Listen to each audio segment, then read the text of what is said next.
Приветствую всех на канале Центрометалл. Сегодня рассмотрим панель управления гранульного камина с центральным отоплением. Что она показывает и все ее индикации и кнопочки. Начнем с дисплея. Что мы видим, сразу включив камин. Первое — это часы, температура воздуха, которая мерится сенсором, который находится на задней панели камина. Температура фактическая в водяном блоке камина. И фаза, на которой камин сейчас находится. В данной ситуации это OFF, это выключено. Здесь с краю мы имеем еще 7 индикаций. В данной ситуации горит индикация того, рядом с такими часиками, это означает то, что камин находится в режиме работы по недельному графику. Следующая индикация показывает, когда работает нагревательный элемент при поджиге камина. Третья индикация — это транспортер. Она будет показывать, когда, в какой момент транспортер включается или выключается. Четвертая индикация — это индикация основного дымового вентилятора. Пятая индикация — это индикация работы вентилятора теплого воздуха помещения. Шестая индикация показывает работу циркуляционного насоса, включен он или нет.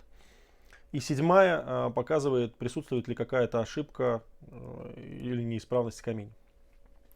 Теперь пройдемся по основным кнопочкам. Кнопка включения-выключения, соответственно, долгое удержание. При режиме OFF включает камин, при рабочем режиме долгое удержание выключает камин.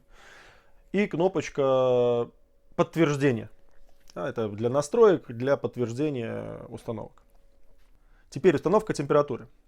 Нажимаем один раз кнопочку наверх, и мы видим заданную температуру отопительной воды в камине.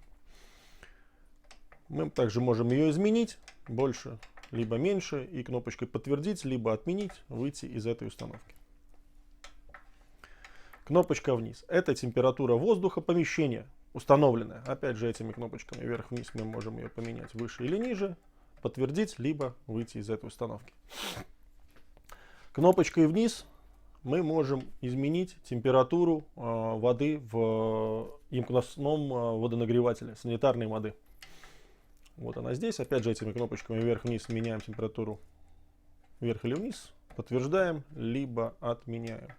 Долгим удержанием кнопочки вниз мы можем увидеть фактическую температуру в емкости горячей воды. Также кнопочками пламени мы можем изменить ограничение по мощности камина. Камин имеет 5 режимов работы. В данной ситуации это 4, но этими же кнопочками мы меняем ограничения. То бишь мощность. Первый уровень, второй, третий, четвертый и пятый. Да? Соответственно, камин сможет разгоняться либо до первой, либо второй, до третьей, либо до пятой мощности, тем самым увеличивая свою теплопроизводительность. И конкретно в данном камине, это у нас модель ZV16, еще есть вентилятор горячего воздуха помещения. Его обороты мы тоже можем регулировать кнопочками изменения пламени. Две кнопочки держим вместе, и в данной ситуации он выключен, но мы можем выбрать один из 5 режимов работы, либо автоматически он будет сам, в зависимости от температуры помещения, регулировать свои обороты.